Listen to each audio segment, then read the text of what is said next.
Otto.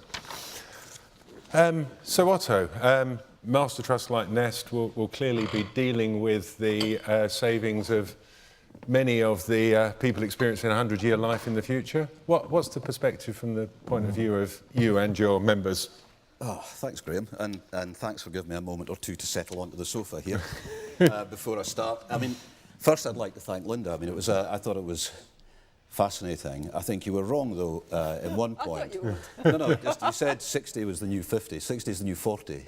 Very well, important. Actually, I have to say, Otto, I'm 63 and I certainly feel 43. So it's just wearing shiny shoes that do it, by the way. Everyone, including the guys around you, should be wearing shiny shoes.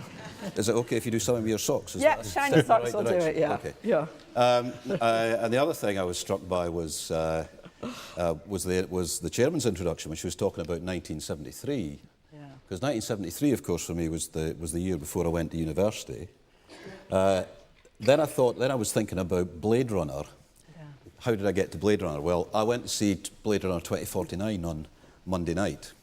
And the original Blade Runner, which came out in 1982, was set, I think, around about 2020. And actually, 1982, what was astonishing to me was how close 1982 was as I looked back to 1973. I didn't realise it was so close. But actually, of course, the new one is set another 20 or 30 years in the future. And I think one of the questions which we can hopefully pick up later is the question which still is in my mind. I find it hard to disagree with your picture of the future, but what I can't get my head around is how quickly it'll happen, or how slowly it'll happen. Yeah. Because there are so many things about life today which feel quite familiar to me against life when I came out of school and went into uni. And so many things that are so different, of course. And trying to work out in my head what it is, what the catalysts are going to be that are going to make this stuff happen sooner rather than later, I think would be quite interesting to debate. But you asked me, I do remember what you asked me, Graham, I do pay attention.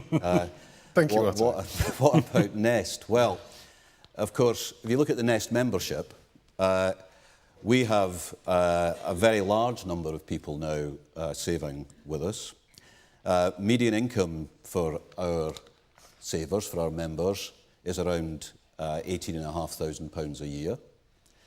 We have 37% of our membership under the age of 30. We have 62% of our membership under the age of 40. I think your presentation has kind of moved on a bit from your book, I would say. It has, yeah. The book for me was a book about a lot of people who had a lot more discretion and a lot more choices in their lives, who had careers.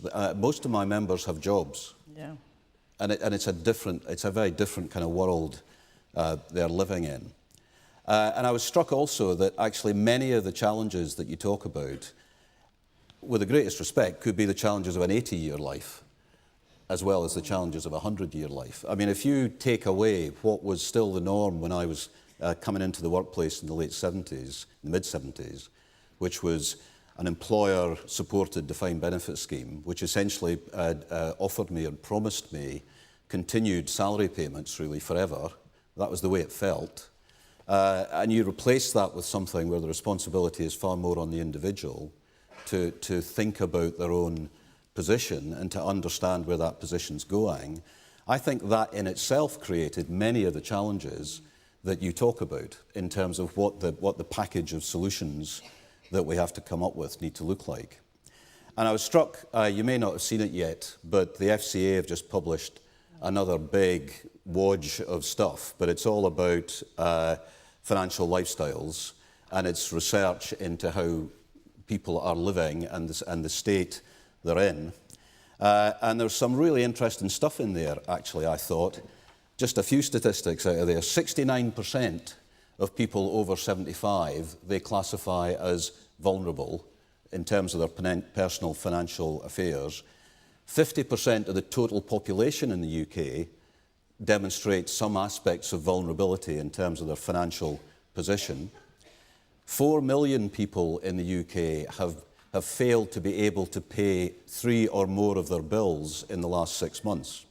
So that environment where people are really trying to balance up day to day paying this creditor over here at the expense of one over here and worrying about juggling their finances. I mean, I think for my membership, the issues of debt, the issues of housing, the issues of family, I mean, quite right, the family model is evolving already and has to evolve significantly further. Uncertainty about employment. And if they have elderly parents, you know, how are those elderly parents going to be supported and what impact's that going to have on their lives? Now, the version of the 100-year life that was in your book was really in a world separate from those people, largely, I think, that I'm describing. So I came already to have quite a combative discussion with you. But I think actually I find myself agreeing with you more than I expected, which is obviously a good thing, just a good thing. It's a good thing for my blood pressure and probably a good thing for the audience. I mean, this thing about ageing is really interesting. You know, I do think of myself still as very young, but I spend a lot of my time in London now, and I have a flat in Southwark, and they've started changing the zebra crossings into works of art. They're creative art. And I can't go to work in the morning without stopping at one of those and arguing with myself about how ridiculous it is, you know, because it's not a zebra crossing anymore. It's a piece of modern art. But it's, sorry, but this is, I am absolutely becoming Victor Meldrew. There is absolutely no doubt about that. Which I suppose there's always room for a few 100,000 of them, thankfully. But at least I understand that now. So when I go out for meals and stuff with people, I have a little warning device that clicks in here now as I feel that Victor Meldrew is starting to bubble over into something that would probably cause me to be thrown out of the restaurant. So I've become better. Turner, though, in his commission, I have to say, I rarely come to a conference or have a discussion about pensions without reflecting on what a good piece of work that was. Ah, really? What an amazing piece of work that was. I mean, apart from the fact that it led to the creation of something which is helping me fulfill Lynda's predictions about how you should spend your later years through my chairmanship of Nest. I mean, the fact is, the core hypothesis that they put forward of having to save more, having to work for longer, having, unfortunately, to tax more as well, because cross-subsidy, I think, is something that we do have to think hard about as we look to this future. It's still pretty well bang on the money. And there was a lot of stuff in there, because I looked back at it in preparation for this, about how the workplace and how the work environment has to change, and the responsibility on government and employers to change the way that working lives are experienced, and to find ways to make that more flexible and more adaptable, and to think about the things that are barriers to older people continuing in work or finding new work. They got into that, not in massive detail, but they did get into that. And I don't know really how much progress we've made. I'd be really interested to hear from the audience if there's evidence of significant progress in that area. Anyway, I think the working longer piece is an area where I completely endorse and agree with much of what Lynda was saying. And I'm looking forward to the next book, because clearly that's going to be one that I can read and smile more rather than grump more about. I dabbled in my preparation with the universal basic income, which is a concept which was fairly unfamiliar to me, but I'd heard a bit about on my Twitter feed, which, of course, as a modern man, I rely on for most things. Mainly seems to be about avocados, as far as I can see, which is another thing I just don't understand, in any sense. You know, maybe somebody can help me out later. I'm still struggling with the whole concept of the avocado. And I can understand why you'd want to smash one, but having smashed it, I would have thought, you know, get rid of it. That's its usefulness over.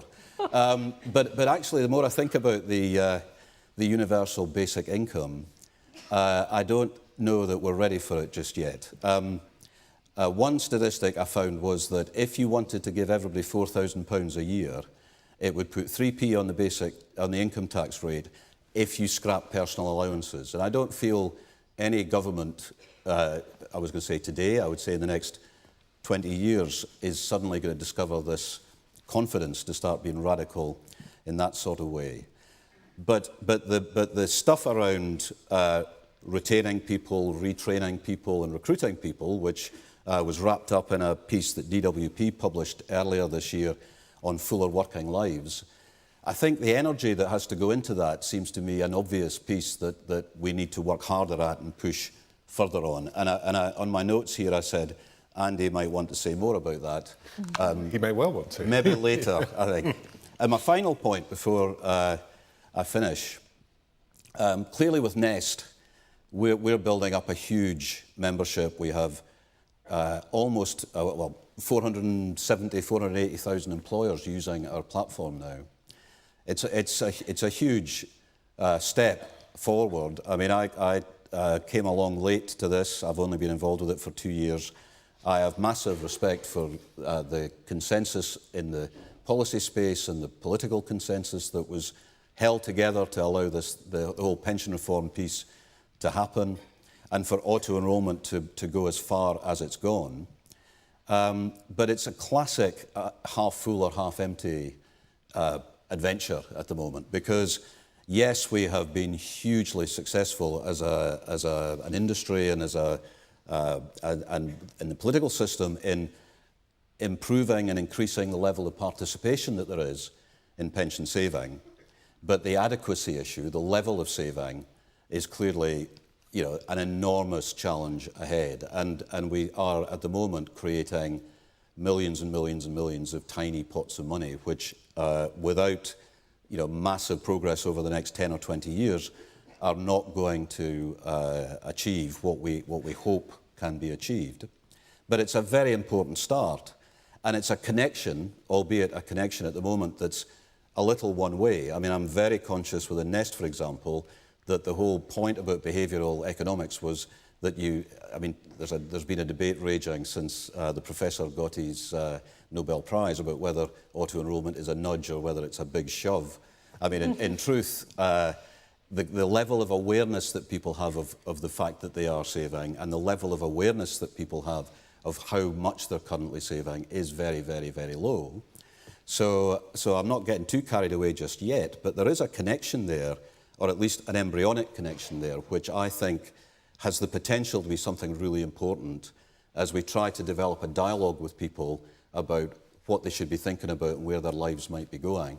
But I think it's going to continue to be for individuals to make their own mind up about that, to decide how far they want to go down the savings route. We do, though, have some thoughts about how the system could evolve. I mean, ideas which some of you might have seen around what we call the sidecar, which essentially diverts some of that auto-enrolment contribution into an accessible cash amount that can be used for short-term emergencies, so you don't have to resort to high-cost debt.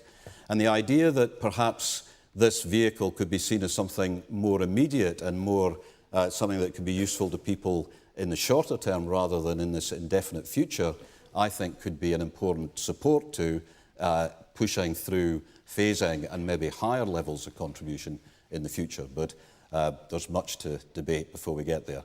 My final point on product and service from the pensions industry, well, at the moment we still haven't really cracked the challenge of how do you develop mechanisms to let people draw money out of the savings pot that they've managed to accumulate in a way that suits how they want to live their lives and the extent to which they want to continue working productively and generating income. And that for us is a really important question, and one which we have some thoughts on, but we have much more discussion to have with those who have other views, and see how auto-enrolment, the auto-enrolment review comes through before we start making big calls on that. So in summary then, Lynda, far more to agree with than I expected, and I'm a very relaxed and happy 40-year-old sitting here looking forward to the discussion. Thank you very much.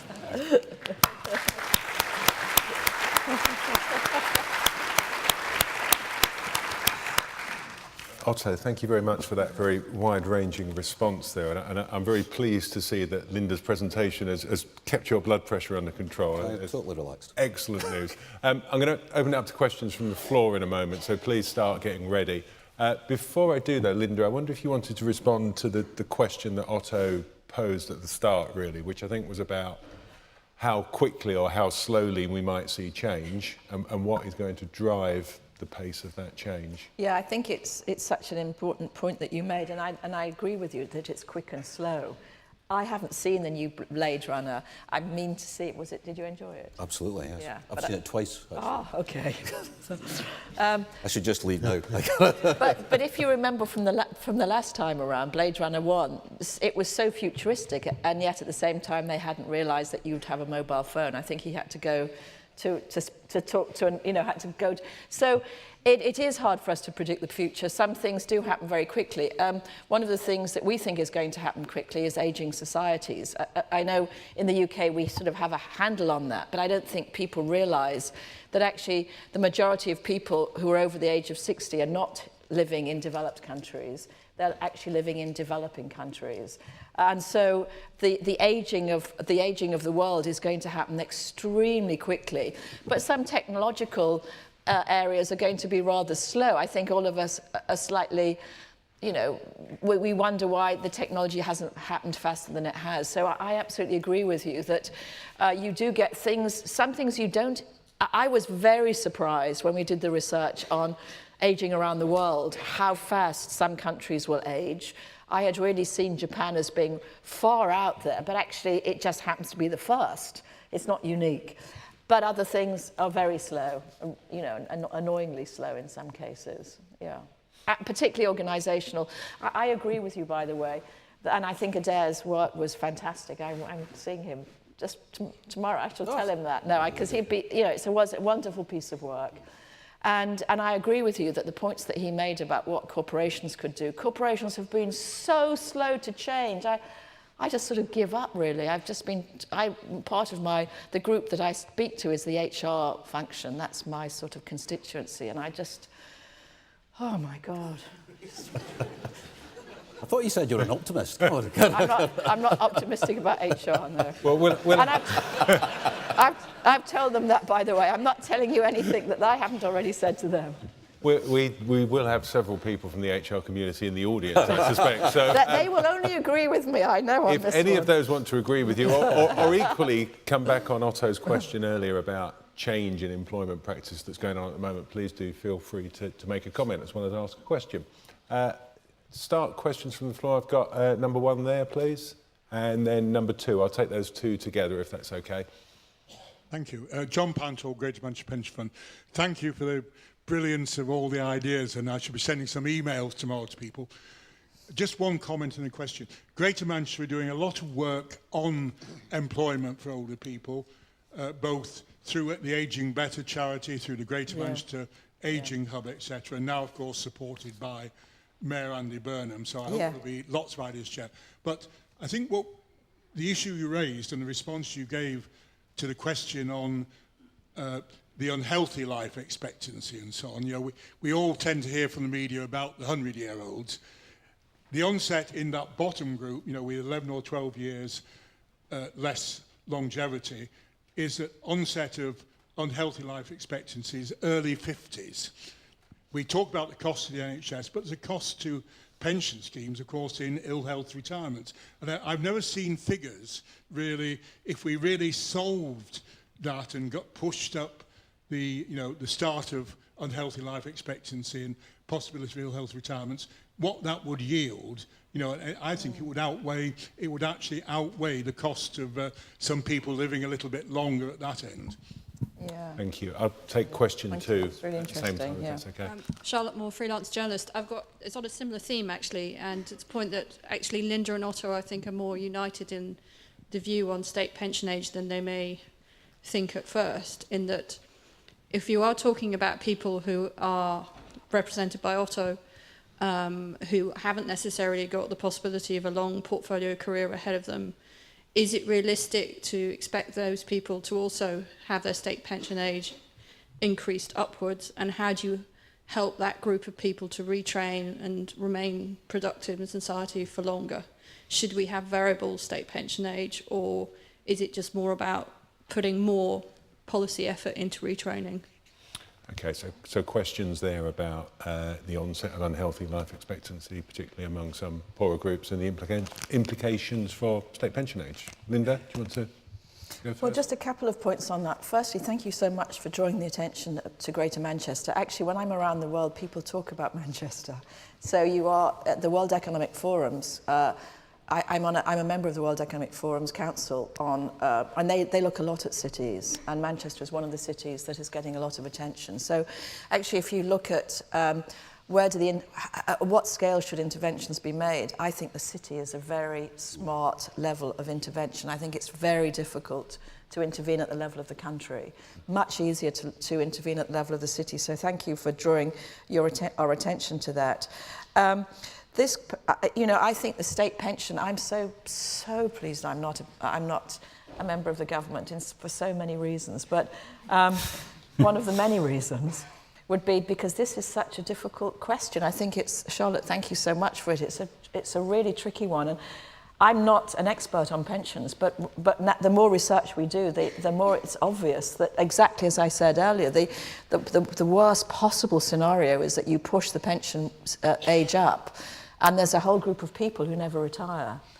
And so do you have it as a variable? I don't know, Otto, I'm sure you know a great deal more about this than I.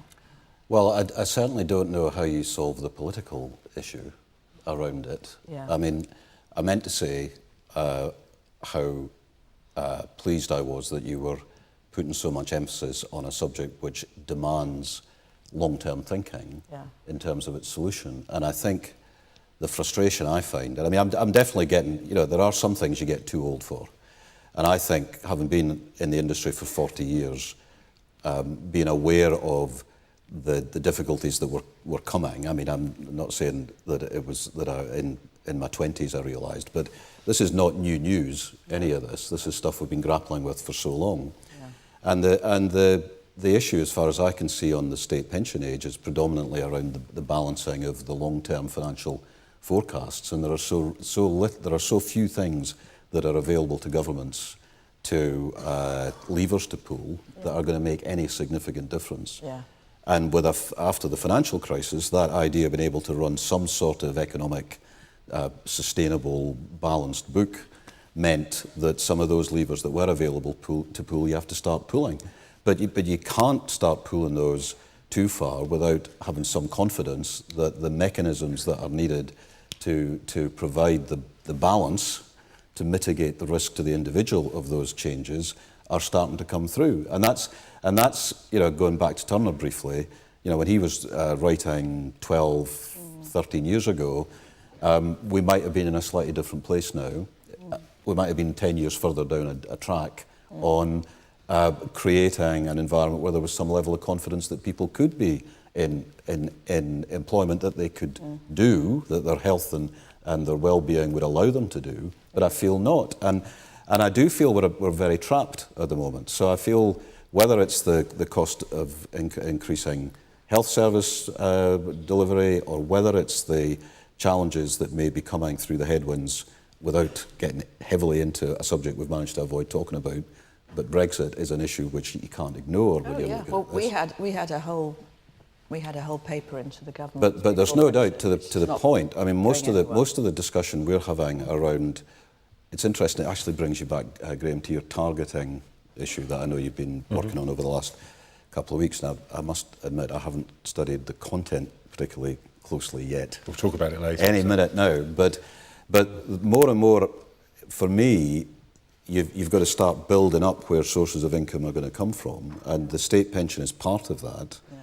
What we talk about more and more in Nest is how much would people have to save to get at a point where they were wanting to try and pull back from work that would either allow them to bridge to when the state pension is payable, or to complement and increase the value of their income by a percentage, say 20 or 25%, which gets you into pot sizes that are not unrealistic in terms of having a target. But there are so many dimensions to this, and of course that's before you start adding in housing stock, the trends in people renting as opposed to buying, the demands that people have on their available resources, either kids that they have to support or elderly parents that they have to support. So I want to see somebody starting to raise these issues up and give them some visibility altogether, rather than in silos. We're still addressing them in silos. Well, I think, and if you look at good practice around the world right now, here's 3 examples of good practice. Singapore, okay, I know it's small and it's an island, but the Singapore Ministry of Manpower have been working on this topic now for many years. Denmark, I was in Denmark last week. They've commissioned a 2030 scenario, and they brought some of the key people, including the pension providers, to talk about that. And Japan, I'm on a council for Japan on 100-year life, which includes every single minister. So the council is all of the key ministers. That's what you have to do, and that's what governments have to do. But I just wanted to come back to a really interesting point that Otto made, which is about sources of leverage. Because I'm a business school professor, I think that corporations change the world. I don't really see governments playing a role because I'm not a government policy maker. And I still sort of feel that that's the case. And it's interesting that you said that, and for two reasons, really. First is that it's very interesting that most people leave work before the state retirement age. That's a very interesting point. I actually didn't know that. And we've looked at this as our research for the book we're currently working on. The second is lots of people would like to continue to work, but they can't. I notice this because I'm a baby boomer, so I'm just at the age where my friends are retiring.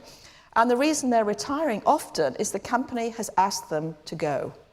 Now that's sort of ridiculous. And why are companies so inflexible about their, if you work for PwC now or any of the big accounting firms, well, you know this, you're out by 55. What sense does that make? So I think that the big area we've got to work on, and I think we can work on, is encouraging people to employ encouraging corporations and businesses to employ people over the age of 50. We've got to do that because the more they do it, the more it becomes natural. And by the way, the other thing, and I don't have an answer to this, but I'd like to raise it as a topic for you guys to think about this week, is we've got to change the word aging.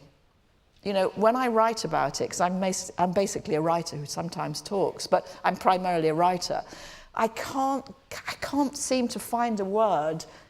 The word aging and old is so awful. It's so values-driven. We've got to find a different way of describing what it is we mean about people when they reach the age of 60, because you and I are old, in terms of... But I mean, look at us. He's bad-tempered and I'm wearing glittery shoes. I mean, Was that a proposal? No, Otto. The blood pressure's shifting again there, Otto. So that's a great challenge, Lynda. We've got several comms specialists at the conference this week, and if any of them want to take on that challenge and get back to us with send me a note. Proposals, that would be a great outcome. Just a serious point, of course, because you're right about what people are doing now. Yeah. But of course, I remember when the freedom and choice changes came in, there was a lot of chat about what behaviours we were observing. But of course, we're looking at a cohort of people who are not representative of the DC pensions generations to come. We're looking at people who have had the benefit of some DB saving, some element of house price increase and equity in their houses. Yep. And other following wins that the generations to come will not have. And so the other thing I just worry about is too often trying to draw conclusions from what's happening now or what will happen over the next 5 years against what the world will be like for people who are starting out on their lives now in 20 years, because I think I'll probably go back to this neutral zone. Yeah. I think I've got myself out of that hole I was in. Yeah. Thank you, Otto. That's a very good point for us to bear in mind. I'm going to turn now to number 3, who's been waiting very patiently up there. John Dembitz, hi. I'm part of the maturing generation as well. Not old, just maturing. There is, it seems to me, a perfect storm on its way. As you say, Lynda, we are all getting older. The 100-year generation is about to hit, if it hasn't hit already. But at the same time, dementia is growing exponentially. And I'm an advisor to a nursing home, and we're building a brand new home in London. And the greatest number of units we're allocating is for dementia. Where does the money come from to pay for that, and where do the carers come from to support them? Thank you, John. Lynda? I can't say, yeah. So this is a huge issue, and I don't have, of course, any response to it. All I would say, because I'll then hand over to Otto, is there is more research now on dementia. The World Economic Forum at Davos brought all these people who are working on dementia from around the world together, and I facilitated a conversation about it. What was really clear is that lifestyle choices are so important for dementia. Not entirely. I mean, there's a genetic part to it.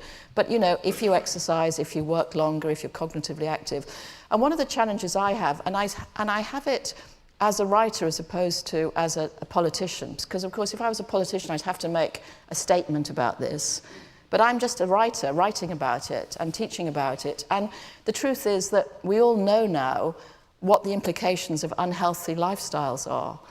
And it's very difficult, I think, in our society to really talk about that openly. And when I write about it, I find it very difficult to say to people, there are 3 things you should do. We all know what they are. You should exercise, you should keep your weight down, and you should be cognitively active. And if you don't do that, we know what the implications are. So I don't know how you have that conversation in society, really. I'm not suggesting that anyone, I've got relations with dementia, so I know that I'm not suggesting it in any way it's their fault. It isn't. But we do need to show people that the way they live their whole life is how they age. And I think that's what, for me, the biggest takeaway writing The 100-Year Life and the book we're writing at the moment is the choices that you make about how your life develops, you make right the way through your life from the very beginning. And part of my job as a writer and as a professor is to show people what the consequences of those choices are. They may decide not to take those choices, but I think it's we as the adults in this society have got to show, people as much as possible what will happen. But I'm sorry, that's a...